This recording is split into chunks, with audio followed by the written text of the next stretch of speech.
Hello everyone, I am Shikha Jha. Today we are going to continue our chapter of class 10 life processes.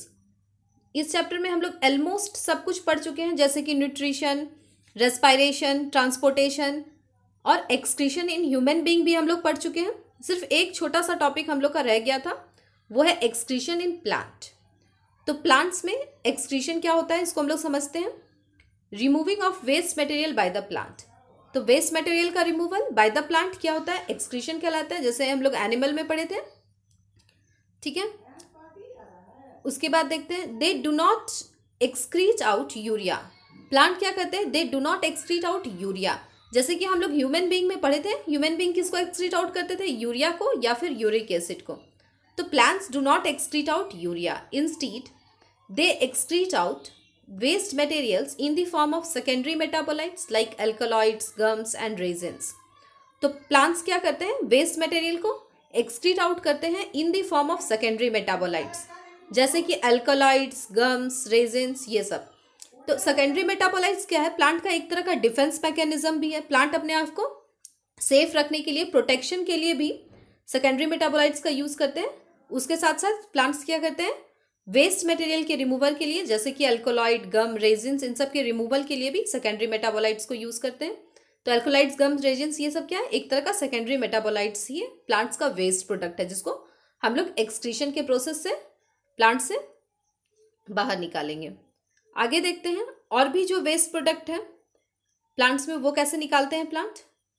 By the process of photosynthesis they excrete out carbon dioxide and water.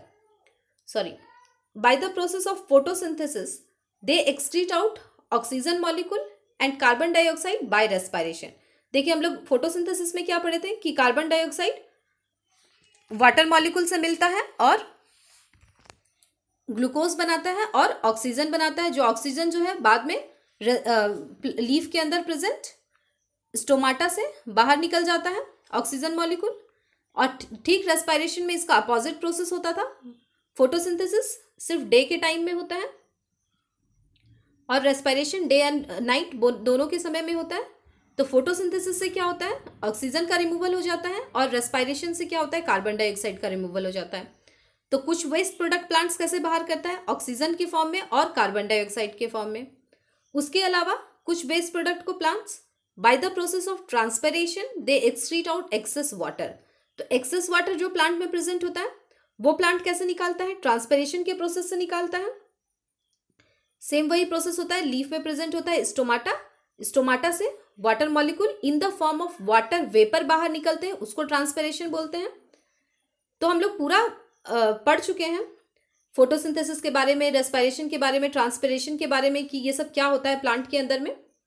तो अभी हम लोग उसको detail में नहीं समझेंगे। अगर आप लोग नहीं देखे हैं मेरा वीडियो तो आप लोग देख सकते हैं, हम लिंक डिस्क्रिप्शन बॉक्स में दे देंगे।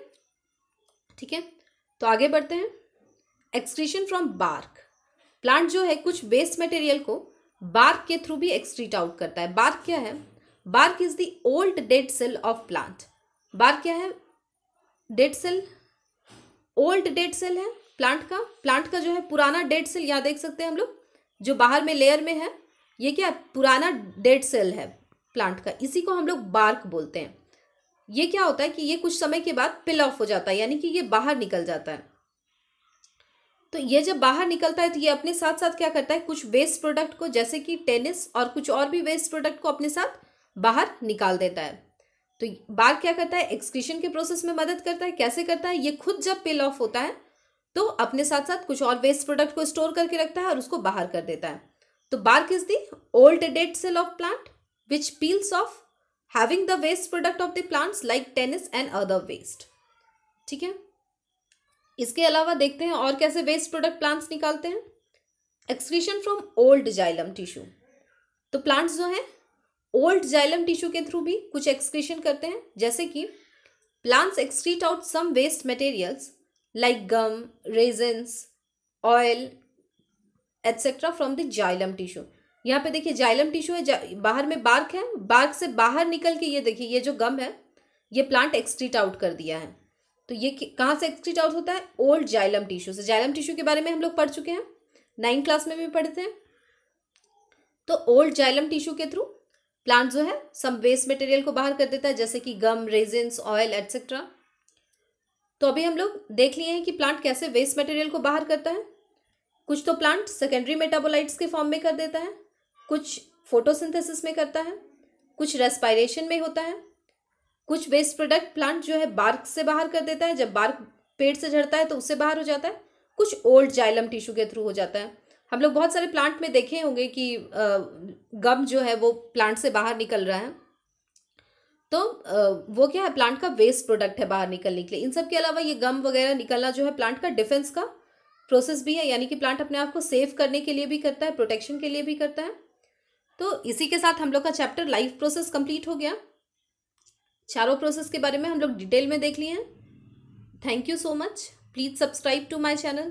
Thank you.